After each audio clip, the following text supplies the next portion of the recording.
Hoy quiero profundizar un poquito acerca de la vida de un hombre que, aunque quizás no fue muy conocido como otros apóstoles, fue un ejemplo de fidelidad, un ejemplo de liderazgo y también de mucho amor en Cristo. Estoy hablando de Bernabé, un obrero ejemplar, un obrero desprendido, generoso en la iglesia primitiva. Y podemos leerlo en el capítulo 4, versículo 36, que dice: entonces José, a quien los apóstoles pusieron por sobrenombre Bernabé, que traducido es hijo de consolación, levita, natural de Chipre, como tenía una heredad, la vendió y trajo el precio y lo puso a los pies de los apóstoles. Amén. ¿Quién fue Bernabé? ¿Qué impacto tuvo, por ejemplo, en la vida de Saulo de Tarso, que más tarde fue el apóstol Pablo? ¿Qué lecciones podemos aprender de su servicio? Él realmente es un ejemplo a imitar. Por ello quiero que exploremos un poquito la vida de Bernabé como un colaborador clave en el ministerio, un amigo, un mentor y un siervo que dejó huella en la historia de la iglesia primitiva. Vayamos a Hechos capítulo 9, versículo 26 en adelante. Hechos capítulo 9 es el pasaje que relata la conversión de Saulo de Tarso, y vemos cómo Bernabé recomendó a Saulo como obrero.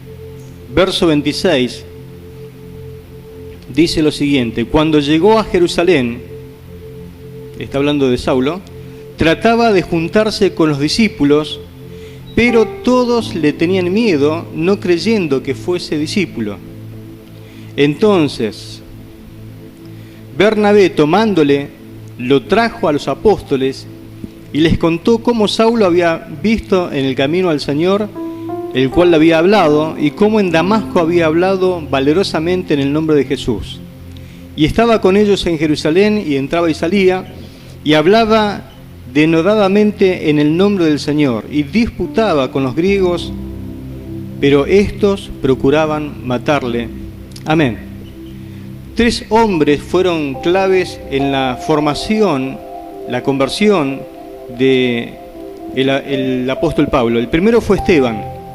La palabra del Señor nos dice que inclusive las ropas de Esteban fueron puestas a los pies de un joven llamado Saulo de Tarso. Pero ese martirio fue tan impactante en la vida de Saulo que usted lo va a ver constantemente contándolo. Cuando él da testimonio, cómo ese martirio impactó en la vida de Saulo. El segundo hombre que fue un instrumento para con Pablo fue Ananías. Imagínense que el Espíritu Santo le habló a un discípulo, no dice que era ni apóstol ni pastor, nada, le habló a un discípulo que tenía que llevarle cierto mensaje a Saulo de Tarso porque él estaba orando, él había tenido un encuentro con el Señor.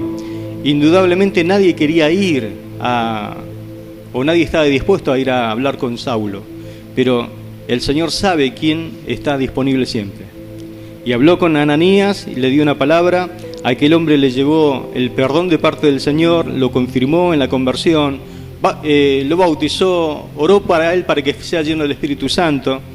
Y el tercer hombre que impactó grandemente en la vida de Pablo fue Bernabé, quien confió en el llamado de Saulo y lo presentó justamente delante de los apóstoles y delante de la iglesia en aquel tiempo. Es interesante de que Bernabé vio algo especial en la vida de Saulo. Él vio lo que otros no veían. ¿Qué veía la gente? Veía a un hombre que había sido un criminal.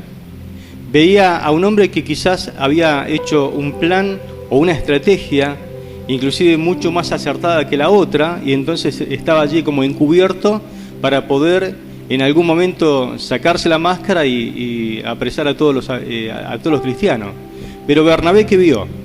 Bernabé vio la obra del Señor donde nadie la vio. Y es interesante que nosotros tenemos que ser esa clase de obrero como fue Bernabé. ¿Qué ve usted en la vida del hermano que tiene al lado?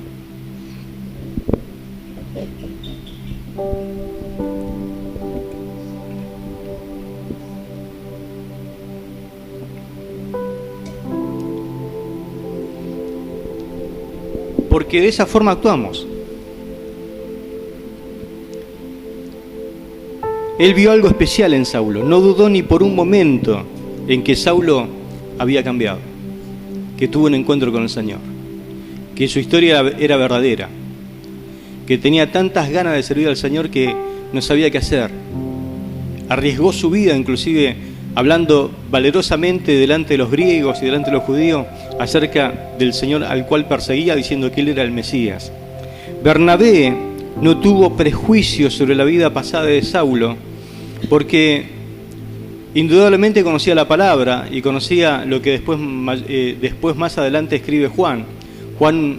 Primera de Juan 1:7 dice que la sangre de Jesucristo, su Hijo, nos limpia de todo pecado. Entonces él creyó en el perdón de Dios, creyó que la sangre de Cristo lo limpió, creyó que Dios tenía un plan especial para con él. Y eso es lo que nos hace actuar en consecuencia.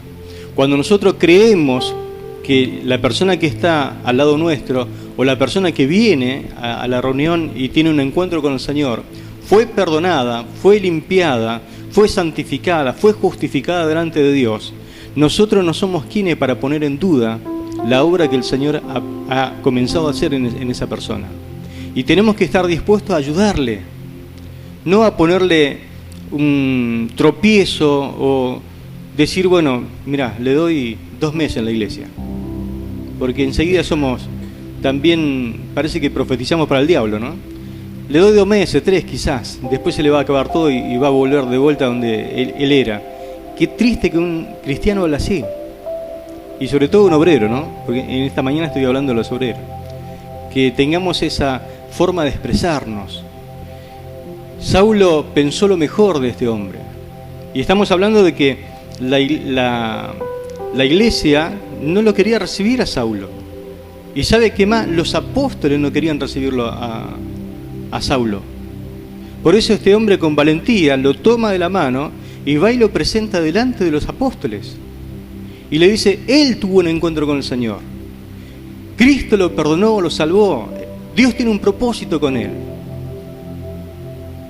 Y dice que no querían juntarse con él. Así que es interesante lo que este hombre trató de hacer, ¿no?, para ayudarle.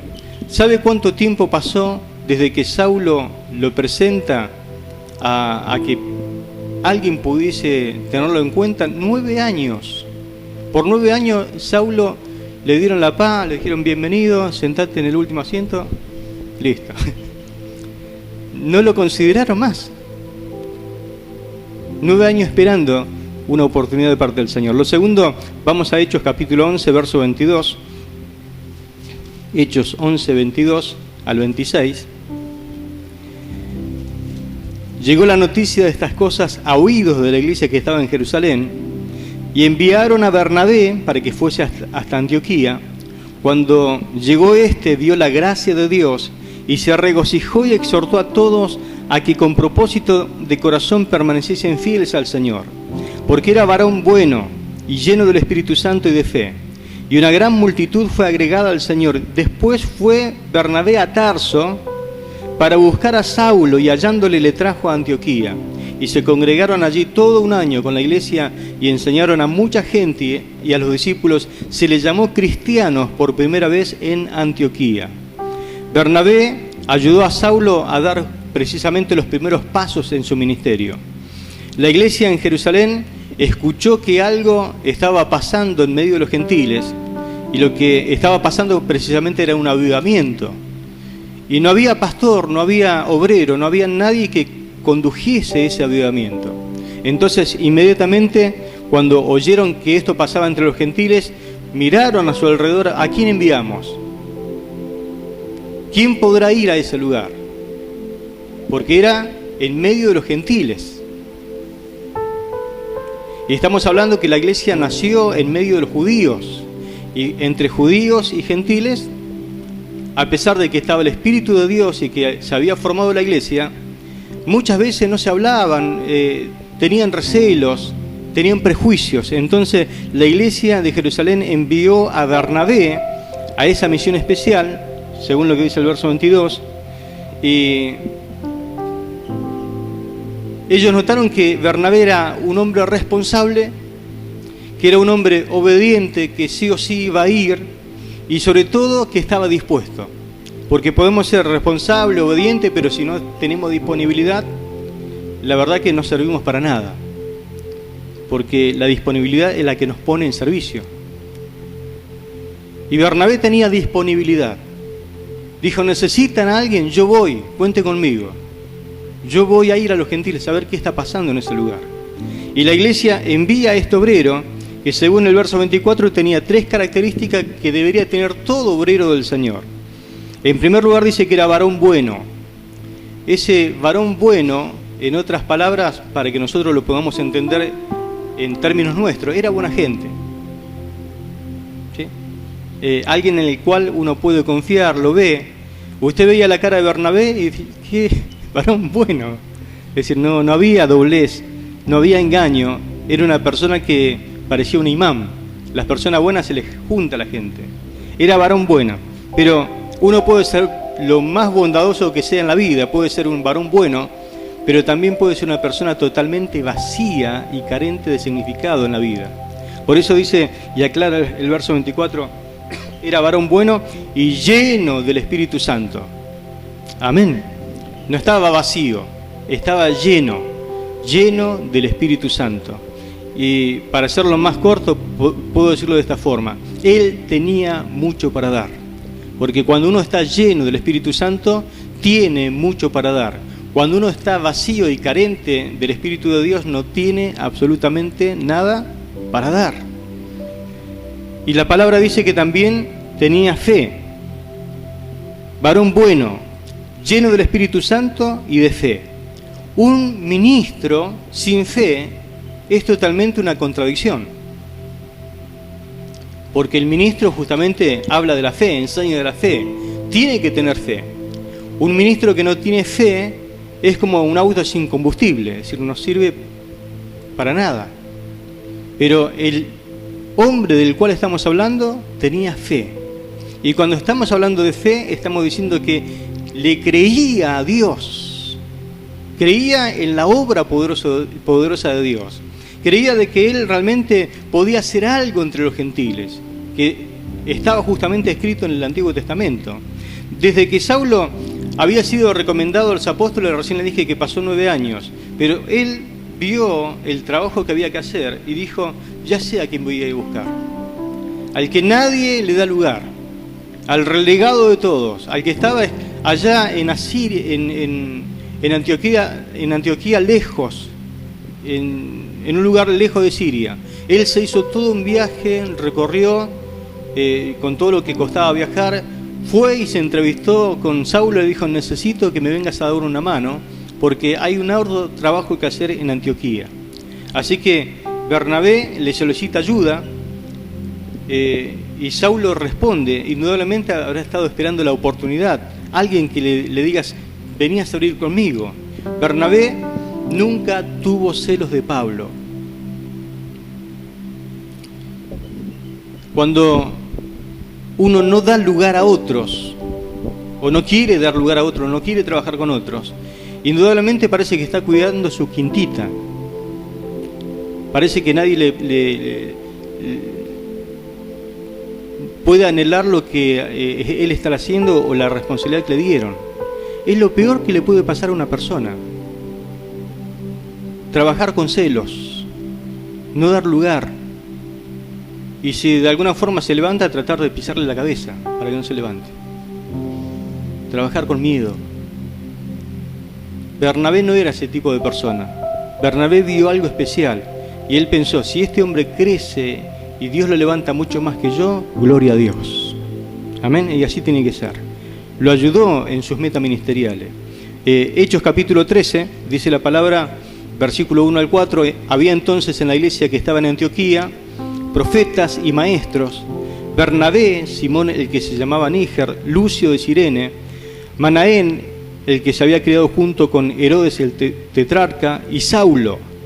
Ministrando estos al Señor y ayunando, dijo el Espíritu Santo: apartadme a Bernabé y a Saulo para la hora a que los he llamado.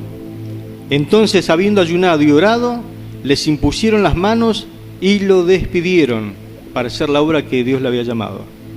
Bernabé compartió el ministerio juntamente con Pablo en Antioquía. Dice la palabra que allí enseñaban y allí predicaban junto a otros obreros, no eran solamente ellos. Fueron levantando hombres a su par, es decir, lo que la palabra nos indica es como que levantaron pares, personas muy similares a ellos, porque esa es la cuestión. No es solamente uno entronizarse en un lugar y que uno sea el único, no. Levantá pares para que en su momento también podamos trabajar juntos, podamos llevar la misma responsabilidad, podamos hablar el mismo lenguaje y todos vean que realmente hay un ministerio. No menospreciaron a nadie, inclusive había gente, si usted se pone a ver cada uno de esos personajes, hasta había gente que se había convertido, que pertenecía al palacio de Herodes, pero allí estaba en el ministerio.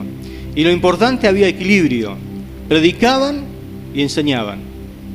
Alguien dijo que predicar es como coser sin hilo, y alguien dijo que enseñar es como coser con hilo, ¿sí? Entonces, las dos cosas hacen falta: agujerear, pero también poner el hilo para unir. La predicación hace falta, es como un pinchazo, es como una estaca, es como algo que se le clava en el corazón a las personas. Pero si no hay enseñanza, la persona no puede ser edificada. Cultivaron la vida espiritual, dice la palabra que ellos se congregaron allí en ese lugar levantando un ministerio. Es importante que un obrero crea en el culto. ¿Cuántos creen en el culto? Bien. Ahora lo segundo es esencial. Se congregaban. Porque una cosa es creer en el culto, otra cosa es congregarse. Ellos se congregaron todo un año, creían en el culto, creían que la iglesia tenía que adorar a Dios, creían que aún como ministro, ellos como obreros tenían que estar congregados adorando a Dios, en espíritu y en verdad. Porque la palabra nos dice que era un ambiente espiritual en el cual ellos recibieron justamente una palabra. Practicaban el culto y en medio de ese culto fueron llamados, porque Dios se manifiesta en medio de la congregación. Les habló el Señor, que separaran a ellos dos, que fueran ungidos, es decir, que se le diera o se le concediera, se les reconociera el llamado que habían recibido de parte del Señor y que fueran a la vez enviados, porque la iglesia es la que envía para que puedan hacer la obra. No es que uno mismo se envía. No existe el apartamiento único. Es la iglesia que te aparta y te envía. Hicieron las cosas como corresponde. Creían entonces en el ministerio y sus funciones. Hoy, lamentablemente, hay gente que cree que nadie está por encima de ellos y nadie lo puede ungir. Por eso se autoungen. Estamos viviendo tiempos peligrosos, ¿no? Y así también estamos a nivel iglesia. Dice el capítulo 15, no lo voy a leer, pero que Pablo y Bernabé fueron convocados a un concilio. Allí en ese concilio ellos tenían la misma teología en cuanto a los gentiles. Ellos dieron testimonio de cómo Dios lo usó para abrir obras por todo Asia y cómo los gentiles respondían a la fe. Dieron testimonio, dieron su exposición, y el concilio también resolvió, gracias a su exposición y a lo que otros también dijeron, a favor de los gentiles, que no se le pusiera obstáculos, que la salvación era tanto para los judíos como para los gentiles. Así que ellos no solamente trabajaron juntos, sino que también creían lo mismo, eran unánimes en cuanto a lo que ellos practicaban, y tenían una fe consolidada, y ellos pudieron, gracias a ese trabajo, presentarlo, y Santiago se pone de pie, habla a favor de los gentiles, y el Espíritu Santo estaba justamente coincidiendo con todas esas cosas, y dieron como un decreto. Y lo último que vemos en el capítulo 15, verso 37, que Bernabé y Saulo tuvieron un desacuerdo.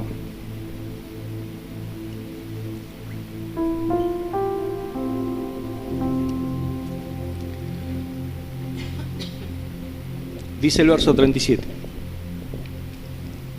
Y Bernabé quería que llevasen consigo a Juan, el que tenía por sobrenombre Marcos.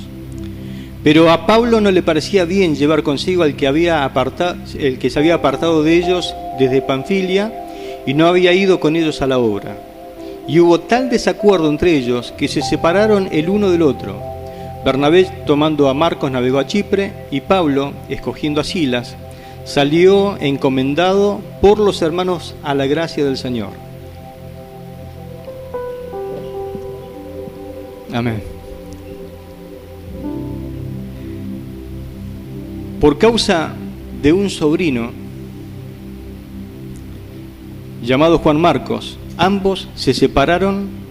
Es decir, una insignificancia hizo que los gigantes en la fe se separaran. Una cosita insignificante, ¿no? Tomaron direcciones opuestas. Ahora, los desacuerdos son inevitables. No sé cuántos seremos en esta mañana, pero la mayoría estamos pensando todo diferente. Uno tiene que alinearse a la palabra del Señor, a ver lo que Dios dice. ¿Por qué? Porque Dios nos creó seres libres a cada uno y pensamos según nuestros criterios y cómo fuimos criados y tantas cosas, ¿no? Hay cosas que marcan nuestra forma de decidir, pero tenemos que alinearnos a lo que es la palabra del Señor, a la conducción del Espíritu Santo de Dios, porque quien dirige la iglesia es el Espíritu Santo de Dios. Uno no puede hacer en la iglesia lo que quiere, tiene que hacer lo que el Espíritu Santo manda. Si bien es inevitable los desacuerdos porque uno va creciendo y también Dios va trabajando con esa persona y va poniendo pensamientos, esto no significa de que debamos separarnos. Es de maduro estar juntos, pensar diferente y aún compartir tiempo juntos. Bernabé y Saulo, dice la palabra, jamás volvieron a unirse. ¿Y esto pasa? Claro que pasa, es bíblico. Puede pasar. En cualquier momento esto pasa. Si le pasó a estos dos gigantes en la fe, imagínense qué nos puede pasar a nosotros. Pero esto está escrito para que nosotros tomemos ejemplo y no hagamos lo mismo. Amén. ¿Cómo se entiende esto? Bernabé puso por encima de la obra a un familiar. Y ahí viene el problema. Cuando uno, por estar sirviendo, y cuando el conflicto es, me tocan la familiar, igual conmigo. Y salta lo de adentro, salta el lazo sanguíneo, es decir, lo que nos une a esa persona, por encima de lo que el Señor piensa, o por encima de la voluntad del Señor. No le importa nada, es decir, lo único que le importa es el lazo sanguíneo. Y ahí es cuando viene el gran problema, porque puede ser que sea tu sobrino, puede ser que sea tu hijo, tu hija, tu esposa o tu esposo. Es decir, se puede armar una gran división, una gran separación en la iglesia cuando alguien que está sirviendo le hacen problema por un familiar. ¿Se entiende, mis hermanos? Entonces yo como obrero tengo que crecer, tengo que pensar de forma madura. Bernabé puso a un familiar por encima de los intereses ministeriales. Marcos, para ese momento en que Bernabé lo quería tomar nuevamente para llevarlo, no tenía ni la experiencia ni la capacidad para poder salir al trabajo misionero. Ya lo había demostrado en el primer viaje. Saulo lo vio nuevamente, lo miró un poquito y dijo, no, ¿qué vamos a hacer? Si este ya nos va a abandonar de vuelta. Y finalmente, Marcos probó ser de mucha ayuda a Saulo.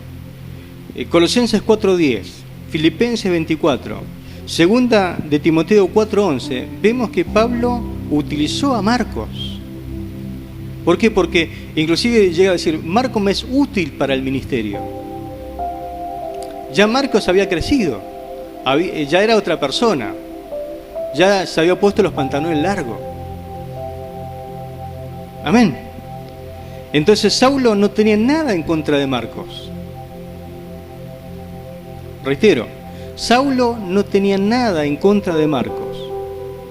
Pero en su momento, llegado el tiempo adecuado, se unieron para trabajar en la misma causa. Como diciendo, bueno, tu momento llegó, ahora es el momento donde Dios te va a usar. Pero antes no era el momento.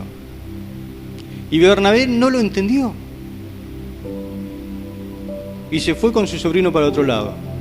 Ahora, si usted quiere leer de Bernabé en Hechos, de ahí para adelante no existe más. El único que sigue es Saulo, a través de la obra que él hace con la ayuda del Señor. Pero era cuestión de esperar nada más.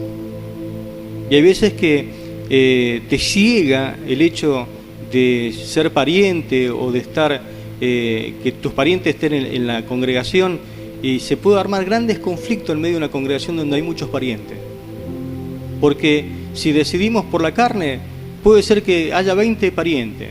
Y bueno, 15 se van para uno y los 5 que quedan dicen, no, si yo lo conozco a este. Y los otros se van según la carne. Y los otros que se quedan dicen, no, si un carnal, ¿qué me doy con este? Hasta los parientes están divididos a veces en las decisiones. Entonces, no podemos decidir según nuestra sangre, sino que tenemos que decidir siempre según la voluntad del Señor. Amén. Entonces Bernabé emerge como un ejemplo brillante de fidelidad, un ejemplo de liderazgo y amor en la iglesia primitiva. Y su vida nos enseña que el verdadero obrero en la iglesia no busca reconocimiento personal, sino que dedica con humildad a sembrar apoyo, a levantar a otros en su caminar espiritual. Bernabé vio inclusive potencial donde otros dudaron. Creyó en las segundas oportunidades, porque era un hombre de segundas oportunidades para la gente. Sirvió de puente para que la conversión de Saulo no quedara en el olvido, sino que se le diera la oportunidad que Dios tenía ya planificado con este hombre, transformándolo en un gran apóstol Pablo como hoy conocemos, ¿no?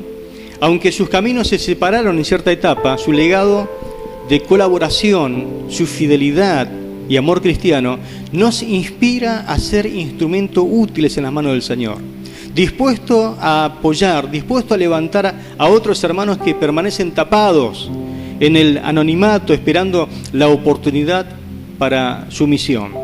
Así que la vida de Bernabé nos desafía a ser obreros ejemplares que dejan huellas verdaderas y duraderas en la iglesia del Señor. Amén. Somos llamados a imitar la vida de este gran obrero de Dios. Amén. Oremos. Padre, te damos gracias por tu palabra. Gracias porque ella es fiel, porque ella nos edifica, porque ella trabaja.